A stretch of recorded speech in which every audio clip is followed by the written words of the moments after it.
Bismillahirrahmanirrahim. Wa tilkal amthalu nadribuha linnasi wa ma yaqiluha illa al-alimun. Wa tilkal amthalu, dan perumpamaan-perumpamaan tersebut, nadribuha, aku membuatnya, linnasi, untuk manusia, wa ma yaqiluha illa al-alimun, wa ma yaqiluha, dan tidak bisa memahami amsal-amsal tersebut, illal alimun, kecuali orang-orang alim. Wa tilkal amsalu, dan perumpamaan-perumpamaan tersebut, nadribuha, aku membuatnya, linnasi, untuk manusia, wa ma yaqiluha, dan tidak bisa memahami amsal-amsal tersebut, illal alimun, kecuali orang-orang alim. Jadi Allah Subhanahu wa ta'ala dalam Al-Quran itu membuat amsal-amsal, perumpamaan-perumpamaan yang faedahnya untuk mempermudah pemahaman manusia. Wa ma yaqiluha illal alimun, tetapi tidak bisa memahami amsal-amsal tersebut kecuali orang-orang alim. Maka para mufassir mengatakan, ayat ini Allah Subhanahu wa ta'ala memuji-muji orang alim. Saya membuat amsal-amsal, tetapi tidak bisa memahaminya kecuali orang alim. Jadi dalam ayat ini Allah memuji orang-orang alim yang sebenar-benarnya. Orang alim siapa yang dipuji ini? Orang-orang alim yang betul-betul mewarisi ilmunya Rasulullah sallallahu alaihi wasallam. Orang yang mewarisi ilmunya Rasulullah sallallahu alaihi wasallam itu ada tandanya. Pewarisnya itu ada tandanya. Yang pertama, tambah dia banyak ilmunya, tambah semangat dalam amal, tambah giat dalam amal, tambah istiqomah dalam amal, tambah ikhlas dalam amal. Jadi pewaris-pewaris ilmu Nabi itu tambah banyak ilmunya, tambah banyak amalnya. Tetapi kalau semakin tinggi ilmunya, tetapi malah amalnya kurang, ini hanya mewarisi lafaz-lafaznya ilmu, tetapi tidak mewarisi nurnya ilmu warisan Rasulullah sallallahu alaihi wasallam. Kalau kelas 1 santri baru masih menggunakan serban, jubah putih, pakai minyak wangi, pakai siwak, duduknya di sop awal, istighfar, astagfirullah. Kalau jalan tundukkan pandangan, melihat jempol kakinya. Kalau melihat orang-orang ketawa-ketawa maka dia istighfar. Bagaimana nasib mereka di depan Allah itu bagaimana? Ini kalau santri baru. Tapi semakin lama kelas 2 serbannya mulai semakin menipis, akhirnya copot, minyak wanginya mulai hilang, siwaknya semakin hilang. Ini tambah banyak ilmunya, tambah tidak beramal. Ketika belum tahu definisi sunnah itu semangat amalan sunnah, ini sunnah Nabi lebih mahal daripada dunia dengan segala isinya. Tapi kalau sudah ngaji usul fikih, nanti sunnah itu apa? Ma yuthabu ala fi'lihi wa la yu'aqabu ala tarkihi. Kalau mengamalkan dapat pahala, kalau meninggalkan enggak disiksa. Oh, kalau begitu ditinggalkan boleh, enggak disiksa. Makanya banyak ustadz enggak mau qobliyah, enggak mau ba'diyah. Ustadz, kenapa enggak mau qobliyah? Kamu paham apa tuh? Ini sunnah, sunnah itu boleh ditinggalkan. Jadi sudah enggak mau amal, malah beralasan lagi. Sunnah itu ditinggalkan enggak apa-apa. Bukan enggak apa-apa, tidak dosa. Kalau ada orang yang menawarkan pada kita, kamu mau saya beri istana dari emas, dari intan? Maka kita menjawab, kalau enggak mau, dihukum apa enggak? Enggak dihukum. Kalau begitu saya enggak mau. Ini orang rugi apa tolol? Plus rugi plus bodoh. Jadi padahal sunnah yang paling kecil saja, ketika orang itu makan maka dia mengatakan, berdoa, alhamdulillahilladzi at'amani wa saqanihi min ghairi haulin minni wala quwwah, maka ghufira lahu ma taqaddama min dzambihi wa ma ta'akhkhar. Jadi sunnah yang tampaknya diucapkan tidak kurang dari 1 menit, mudah sekali diucapkan, paling cuma 15 detik, ini sudah bisa menghapus dosa-dosa kita yang lalu, dosa-dosa kita yang akan datang. Padahal cuman alhamdulillahilladzi at'amani wa saqanihi min ghairi haulin minni wala quwwah, ringan. Jadi kalau orang itu nggak mau mengamalkan sunnah, ini karena perasaannya itu tidak punya dosa atau bagaimana itu. Ini yang pertama. Yang kedua, orang-orang yang mewarisi ilmunya Nabi, ini semakin banyak ilmunya, semakin takut kepada Allah Subhanahu wa taala. Innama yakhsyallaha min ibadihil ulama. Jadi begitu takut kepada Allah Subhanahu wa taala, enggak berani maksiat walaupun maksiat dalam hati. Jadi takut, di masjid perasaannya dilihat Allah, di kamar perasaannya dilihat Allah. Maka maksiat kecil aja tidak berani, menghibah orang enggak berani, semua maksiat tidak berani. Ini kalau orang betul ilmunya itu betul-betul ilmu warisan Nabi. Kalau semakin takut pada Allah, semakin takut pada Allah, nanti akan timbul adab kepada agama, adab kepada kitab, adab kepada tasbih, adab kepada masjid. Sebagaimana Syekh Abdul Wahab Asy'arani, ketika beliau masuk masjid karena gelap, nggak sengaja nginjak tasbih, saking kagetnya beliau nginjak tasbih itu sampai pingsan atau hampir pingsan. Ini tasbih yang biasanya saya gunakan untuk berhubungan dengan Allah, menghitung zikir, kok saya injak sampai pingsan. Nah, jadi kalau orang itu takut kepada Allah, akan timbul adab kepada agama.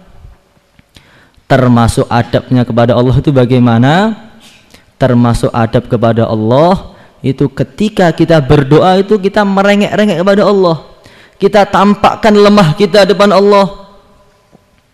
Sebagaimana Nabi Allah Ayub alaihi wassalatu wassalam, wa ayyuba idh nada rabbahu anni massani yadhurru wa anta arhamur rahimin. Jadi Nabi Ayub itu ketika berdoa, ya Allah, sakit saya ya Allah. Kalau orang melihat sekilas, Nabi kok mengeluh, sakit aja lapor-lapor. Ini bukan seperti itu adabnya seorang hamba ketika berdoa itu menampakkan lemahnya depan Allah. Nabi Nuh alaihi wassalatu wassalam, inni maghlubun fantasir, ya Allah kalah saya ya Allah. Masa dengan makhluk aja kalah? Oh, bukan begitu. Jadi nabi-nabi, orang-orang yang betul-betul takut kepada Allah, ketika berdoa, ketika berbincang-bincang dengan Allah, berdoa itu munajat kepada Allah, maka menampakkan lemahnya. Maka kita doa seperti itu juga. Ketika malam, jam 1 malam, ya Allah, saya sudah ngaji 8 tahun ya Allah. Semakin saya ngaji, semakin semangat bermaksiat ya Allah. Kalau maksiat itu semangat, kalau ngaji itu lemes, bagaimana ya Allah? Kalau engkau enggak menolong saya, hancur saya ya Allah. Itu kita tampakkan lemah kita depan Allah. Rasulullah sallallahu alaihi wasallam ketika di Taif dilempari batu, maka beliau mengatakan, ilaika ashku dha'fa quwwati wa hawani 'alan nas qallat hilati. Ya Allah, saya mengadu lemahnya kekuatanku kepadamu ya Allah.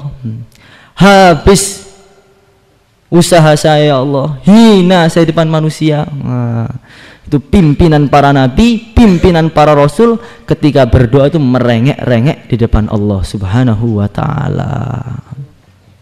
Begitu pula Nabi Allah Musa alaihi wassalatu wassalam, ketika beliau sedang berbicara langsung dengan Allah, qala alqi Musa fa alqaha fa idza hiya hayyatun tas'a. Diperintahkan suruh melempar tongkat yang ada di tangan beliau, kemudian berubah menjadi ular. Kemudian Nabi Musa lari. Kenapa Nabi Musa kok bisa lari ini? Nabi takut dengan makhluk itu bagaimana? Oh, itu bukan takut dengan makhluk. Jadi Nabi Musa ketika itu beliau menampakkan lemah beliau di depan Allah. Ya Allah, saya itu lemah, sama ular aja kalah ya Allah. Maka muliakanlah saya ya Allah, tolonglah saya ya Allah. Maka sungguh bodohlah orang, dangkal pemikirannya yang mengatakan, oh Nabi Musa ketika itu karena beliau itu belum karkun, karena beliau itu belum keluar fisabilillah, sehingga yakinnya kepada makhluk, tidak yakin kepada Allah. Oh Masya Allah, ini perkataan-perkataan yang begitu membahayakan. Orang itu kalau tidak adab dengan para nabi, ancamannya seluruh amalnya hancur lebur, padahal dia tidak terasa. La tarfa'u aswatakum fawqa sawtin nabi wa la tajharu lahu bil qawli ka jahri ba'dikum li ba'd an tahbata a'malukum wa antum la tash'urun. Jadi para sahabat ini ketika mengeraskan suara di atas suaranya Rasulullah, diancam oleh Allah, an tahbata a'malukum wa antum la tash'urun. Amalan kalian bisa habis semua padahal kalian tidak terasa. Padahal amalan kita itu sudah sedikit jelas. Males campur males otomatis. Riya itu sudah pasti. Riya, males, sudah semua kekurangan amal kita dicampur mencaci para nabi, nanti amalnya sudah habis semua, dikasih gratisan dosa awal tahun. Jadi ada dosa bonus dosa. Wa tilkal amthalu nadribuha lin-nasi wa ma ya'qiluha illa al-alimun. Dan dalam ayat ini kita tuh disemangatkan oleh Allah Subhanahu wa taala supaya menjadi orang-orang alim. Saya membuat perumpamaan untuk siapa? Untuk manusia. Tetapi wa ma yaqiluha illal alimun, yang bisa faham hanya orang alim. Berarti kalau kita itu pengen memahami amsal-amsal, perumpamaan-perumpamaan dalam Al-Qur'an, kita harus menjadi orang alim. Jadi ayat ini menyemangatkan kita, kalau kamu pengen faham amsal-amsal saya, jadilah orang alim. Bagaimana supaya kita ini bisa menjadi orang alim? Yang pertama, kita tanamkan kecintaan kita kepada ilmu. Jadi kita itu ngaji bisa males, ketika mendengar bel, langsung Masya Allah, seperti telinga itu ditusuk oleh Tugu Monas itu. Saking beratnya mendengar bel itu. Nanti masuk ke langsung Bismikallahumma ahya wa bismika amut. Bangun jam 9:30. Kenapa seperti itu? Ngaji itu kalau nggak ada semangat itu kenapa? Karena kita tidak ada kecintaan dengan ilmu, tidak ada kecintaan dengan Rasulullah Sallallahu Alaihi Wasallam. Maka kita tanamkan cinta pada ilmu agama, cinta pada Rasulullah.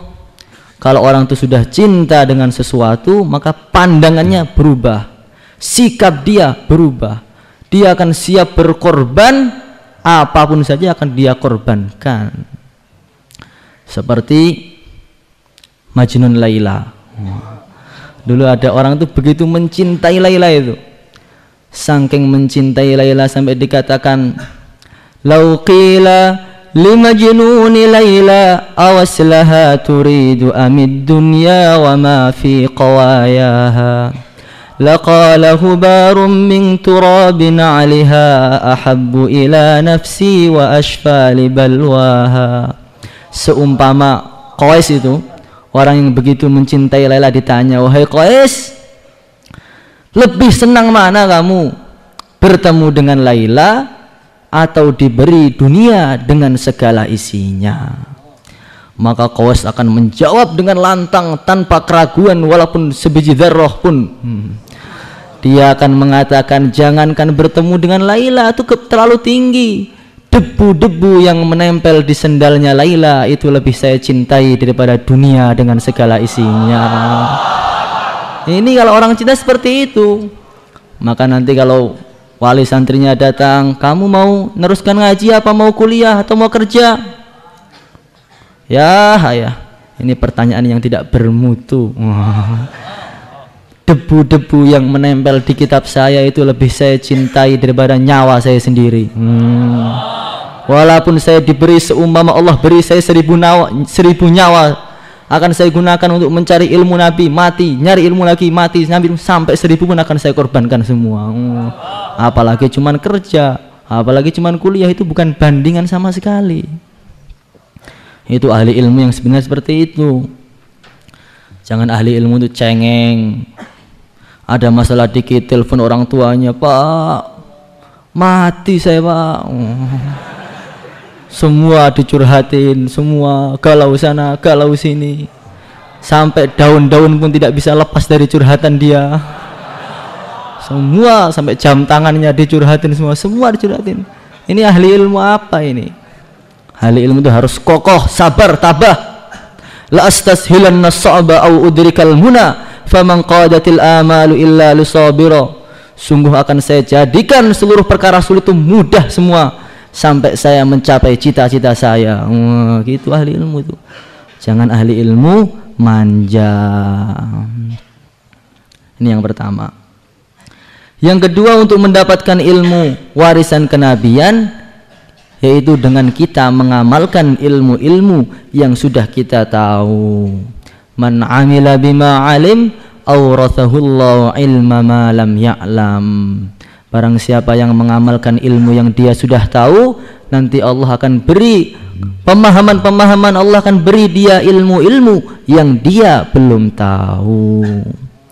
Lah saya itu mau amal berat, tahu qobliyah fadilahnya apa, ba'diyah fadilahnya apa, tapi ngangkat kaki itu kayak ngangkat gunung Lawu itu bagaimana itu? Ketika mendengar adzan itu membuka mata berat sekali itu bagaimana?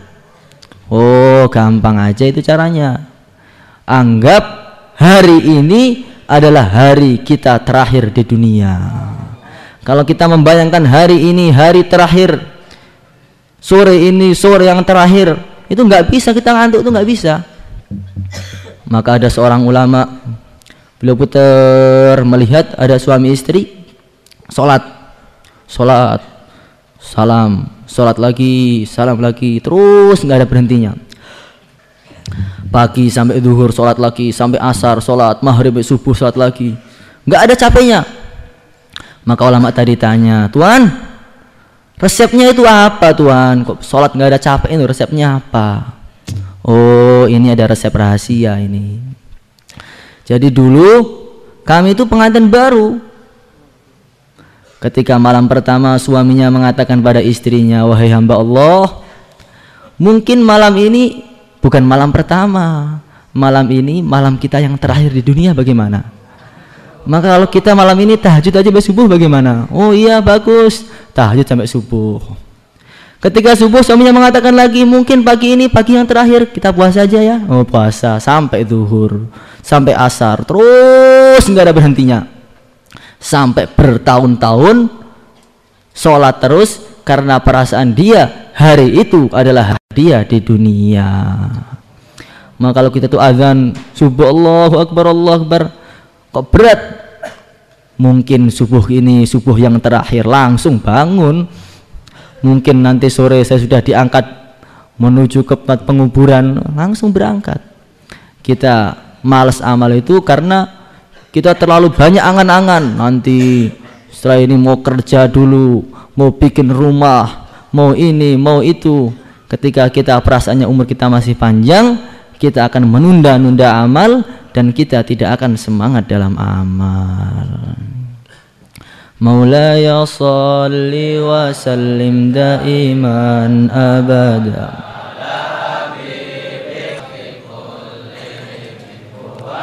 habibul ladzi likulli hawlin minal ahwali muqtah.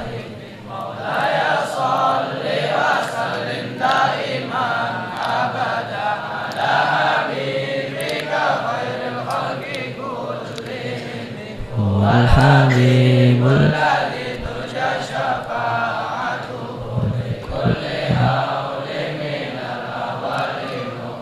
Allahumma salli ala Sayyidina Muhammad wa ala ali Sayyidina Muhammad kama sallaita ala Sayyidina Ibrahim wa ala ali Sayyidina Ibrahim fil alamin innaka Hamidum Majid. ربنا اغفر لنا ولإخواننا الذين سبقونا بالإيمان ولا تجعل في قلوبنا غلا للذين آمنوا ربنا إنك رؤوف رحيم ربنا إنك رؤوف رحيم. وصلى الله وسلم على سيدنا مولانا محمد وعلى آله وصحبه أجمعين والحمد لله رب العالمين.